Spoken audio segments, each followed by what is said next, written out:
Greetings and good morning from the windy city of Chicago, Illinois.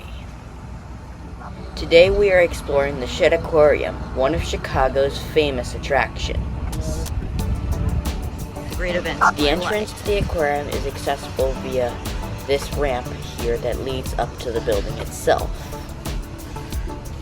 I couldn't film it, but there is a security line at the entrance that you have to go through before entering the aquarium. This ensures that people don't bring dangerous things into the aquarium.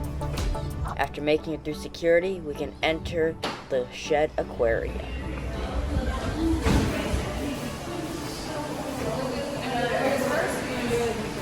Beluga whales. One of the creatures that the She'd Aquarium is known for and that I had to go and see first are the beluga whales. Belugas always have been and likely always will be my favorite animal in the world. No wonder I had to go see them first, as it's great to see them here. Heading downstairs, we can get some underwater views of the belugas as they swim around the giant tank. Beluga whales are social creatures and live in groups known as pods. Like all whales, they use what are called whale songs to communicate and are often referred to as the canaries of the sea. The word beluga actually is named after their white skin. It's Russian for white. Belugas are commonly found in Russia, which is why they are called beluga whales, which means white whale in Russian. They are also found in many other areas such as Greenland, Norway, Alaska, and many other places in the subarctic area. I hear that they are also found in Maine. One great place to see them in the wild is Churchill, Manitoba, on the coast of Hudson Bay. The main reason belugas are white is so that they can camouflage themselves against the white snow and ice. So that when a predator sees one sticking out of the water, unless it moves, they think, "Oh, there's an ice floe," but it's really a beluga.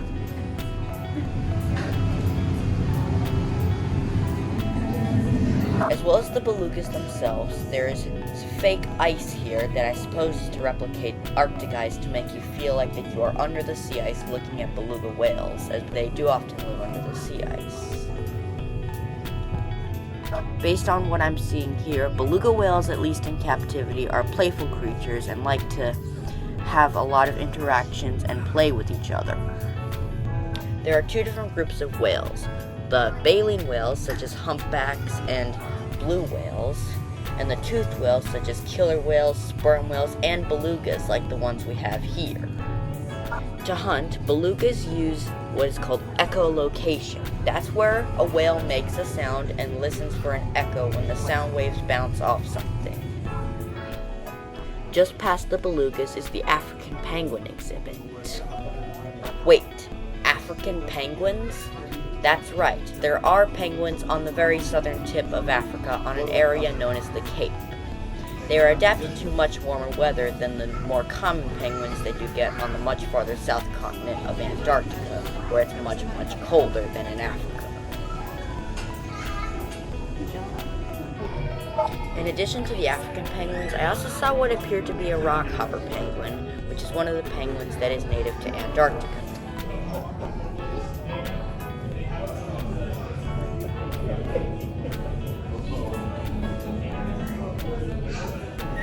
The rockhopper started to do what appeared to be preparing to dive into the water. However, he seemed a little bit nervous and a little skeptical of diving in.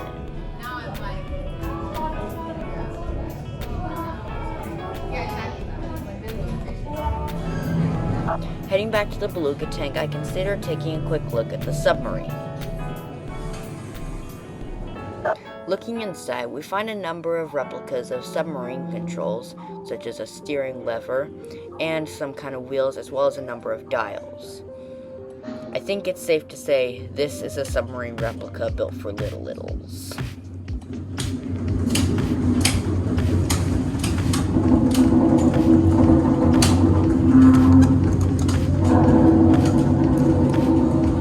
Did you see the penguins, Hazel? Did you see the penguins? You want to go and see them?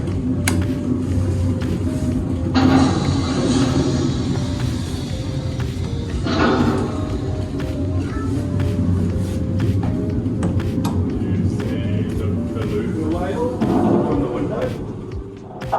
Also on the control stand for the driver of the submarine were a couple of what appeared to be seashells. I'm not sure why they were there. I don't know why anyone would want to keep seashells right where they were driving the sub. But it is what it is. I also liked how they made the sound of the submarine to make it feel like you were descending under the water.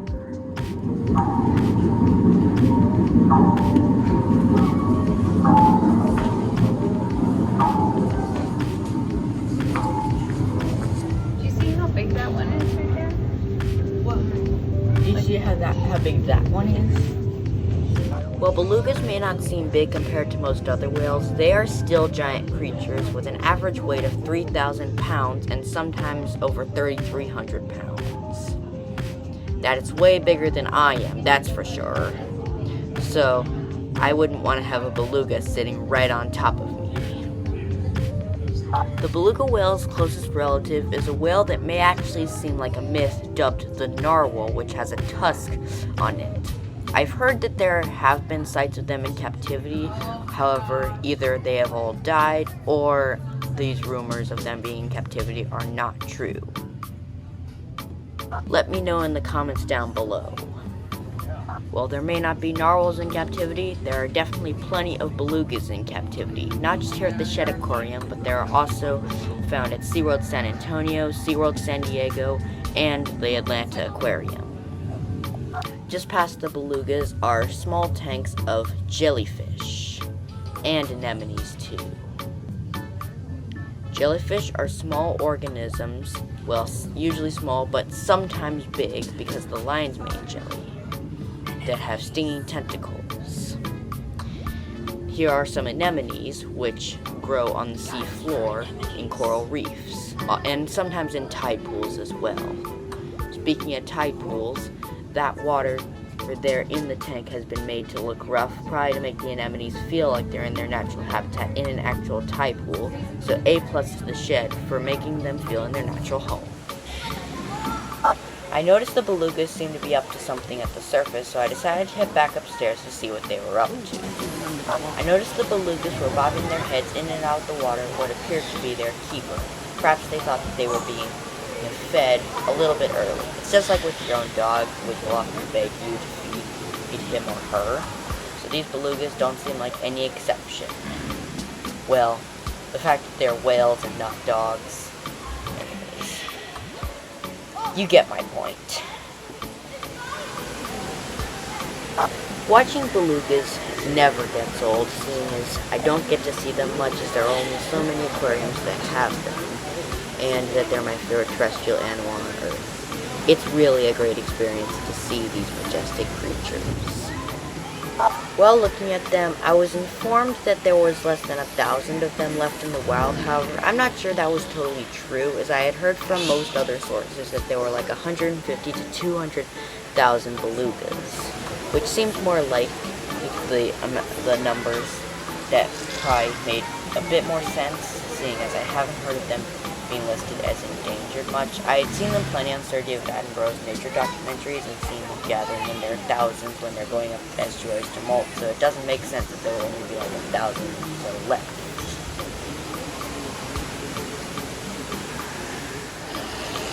Well, they may not be listed as quite endangered, they are listed as near threatened, which is sort of a little bit closer than normal to endangered. In terms of species status, it goes least concerned, which means not endangered at all, or not threatened at least. Near threatened, which means a little bit threatened, but not really endangered. Vulnerable, which means pretty close to endangered, but not quite endangered, going extinct. Then comes endangered, which is when a species becomes in somewhat danger of becoming extinct. And then it goes critically endangered, which is when a species is close to the brink of extinction, and then it goes functionally extinct, which is where there are still remaining species, but they are unable to reproduce and thus are guaranteed or almost guaranteed to go extinct. And finally, extinct, which is where there are none remaining in the entire world. I hope the beluga whale survives because I'd be heartbroken if my favorite animal went extinct forever.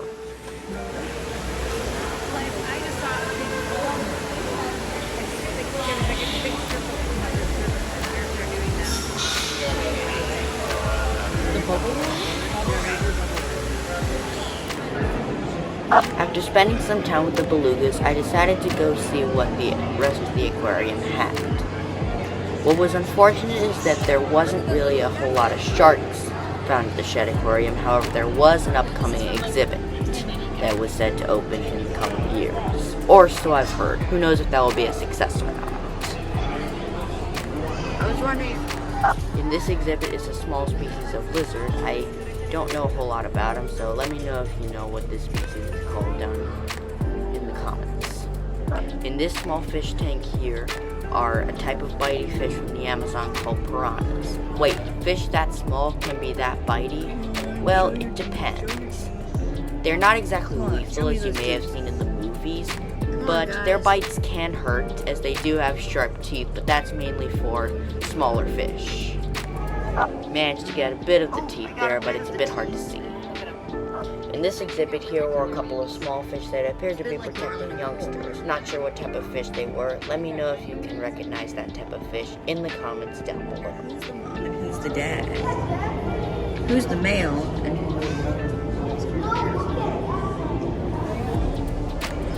More of these fish down here seem to be protecting more babies that were hanging on the wall of the tank. Also in the tank is what appeared to be an alligator snapping turtle. Despite being called alligator snapping turtles, they are actually herbivores, as you can see feasting on these plants here. They only really snap if they think that they're being threatened. Otherwise, they'll just eat plants. At least, that's what I know about them. Let me know if you know more in the comments down below.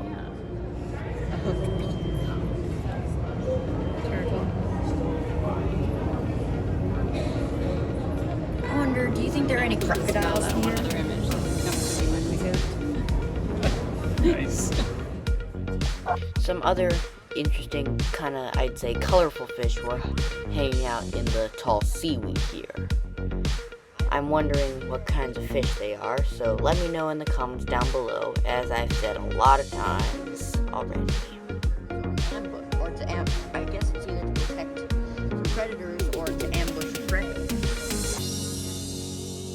Ooh, there's more of them in the weeds there. So hard to see, I just barely managed to spot them when looking into the weeds. Either they were waiting for food to come to them, or were waiting for a predator to leave. In this tank was some kind of large fish I didn't know much about.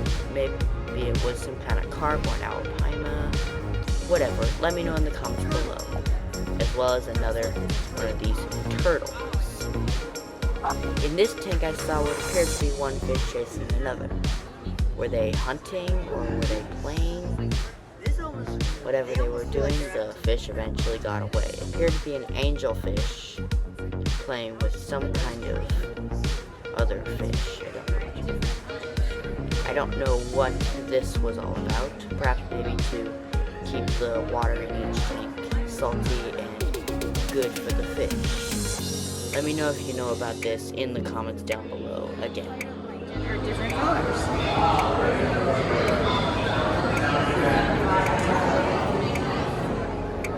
Some kind of strange fish here that didn't appear to have any fins on the tail, which was rather strange. It appeared to be using its extra large pectoral fins to swim around instead. Again, let me know more about this fish in the comments below. Oh, missed it. Missed. There were also a couple of red-colored eels in here that were swimming around with their mouths open in a weird way. I am not sure what type of eels these were. They did seem kind of familiar to me, but again, I'm not quite sure what types of eels they were. They could have been the ones that I've heard of in the past that move up the rivers. There are eels that do that, a bit like salmon, but I'm not sure if these were the type or not. Again, I've said it before, but let me just say it again. Let me know in the comments below. I know you can do. I think it'd be spider. In this tank, there were what appeared to be a couple of extra large spider crabs. Spider crabs are the largest crabs in the world. Sometimes the giant spider crabs can reach literally 8 feet wide. Now that would be a freaky thing to see, but these spider crabs weren't anywhere near that big. What makes them appear to be spider crabs is that they have 8 legs instead of most other crabs, which have 6. Even at this size, they looked kind of creepy standing around in the water. In this small crevice here was a giant Pacific octopus, or some kind of octopus. But he was hard to see because he was hiding inside, but those are the suction cups on his tentacles there. In here what appeared to be small shark-like creatures. I think it's worth mentioning that catfish and sharks are actually very much related to each other. Sharks are just a whole lot bigger and more ferocious than catfish and like saltier water. These did seem like kind of a mix of these two close relatives, seeing as they looked a bit like catfish.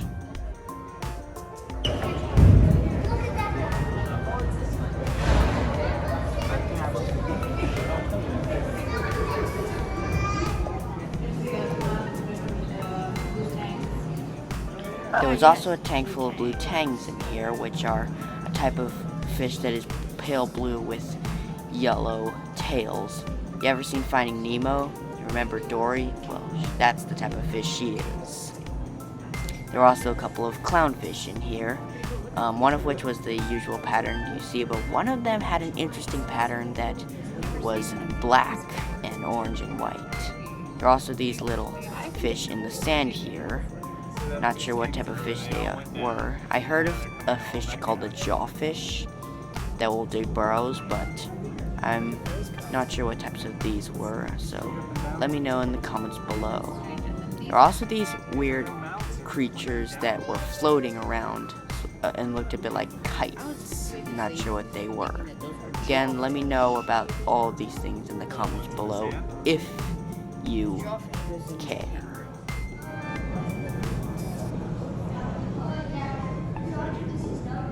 These things are spectacular too. Yeah, they really They're are. made cut out of paper. Are they coming out?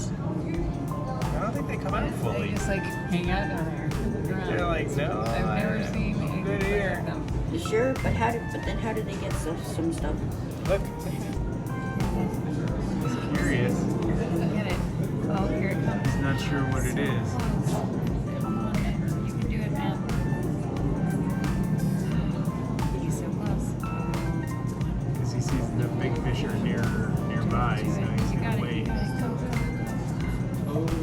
No, not what I wanted. Worth a try. This guy is like he's scooping chewing. up gravel and then he's probably taking like microorganisms off the gravel and then expelling the gravel. Continuing on, I saw a pretty big tank that actually did have a couple of sharks. Not having a lot of sharks at the shed does not mean no sharks. There were a couple of sharks, but no super big ones. There were a couple of what appeared to be white-tipped sharks and some other kind of shark, maybe a nurse shark or whatever. This did look a lot like a real coral reef. Oh, apparently there were also some black tips in there as well. But it may be worth noting that not even the best aquariums house my favorite type of shark, the great white, because they never have survived well in captivity.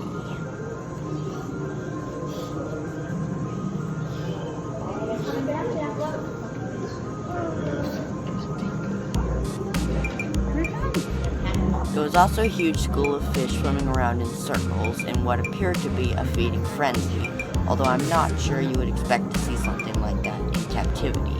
More likely to see that in the wild. In this tank here were a whole lot of lionfish. Lionfish have spiky fins that are quite poisonous and can deliver a painful sting. They have become an invasive species in certain areas and have become a problem. There was also this small tank here that had a bunch of roots that appeared to be mangrove stilt roots. There were also in this tank what appeared to be some largemouth bass, which are my favorite type of freshwater fish, as well as some gars. After doing some more explorations of the shed, before heading out, I decided to head back to the beluga whale exhibit. Again, because they're my favorite animal, it only makes sense that I spend as much time with them here as I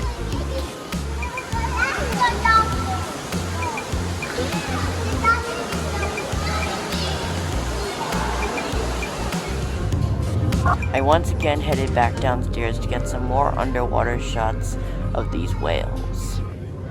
One of the whales was swimming upside down, which was kind of cool and kind of playful looking to me. I've seen dolphins do that, but I don't think I've ever seen belugas doing stuff like that.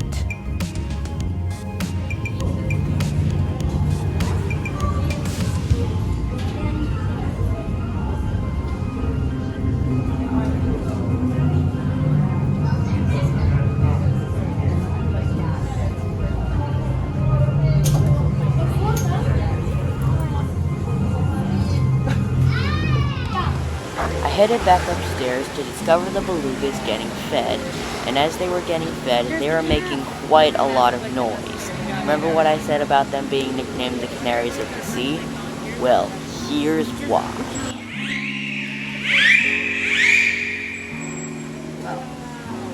Did you hear that? Sounded kind of like the song of a canary. One thing's for sure, belugas are very loud animals. Let's just take a moment to hear their beautiful whale songs.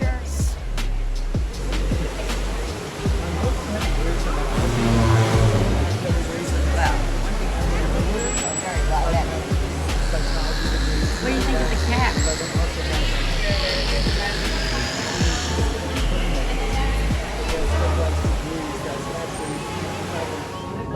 After listening to their songs, I headed back downstairs for some more underwater shots. Well, I've given plenty of facts about them. There's one thing I haven't given. What preys on belugas? Well, two creatures basically prey on belugas: polar bears and killer whales. Polar bears are the more common predator. They'll try and ambush belugas in their ice when they are trapped in holes and can't go very far.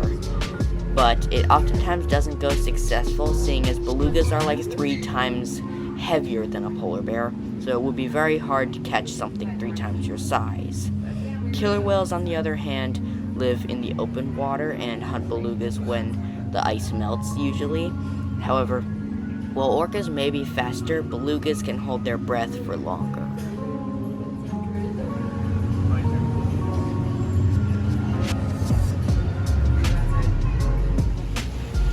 And with that, we can now head back outside the building, where we will now bring today's video to a close.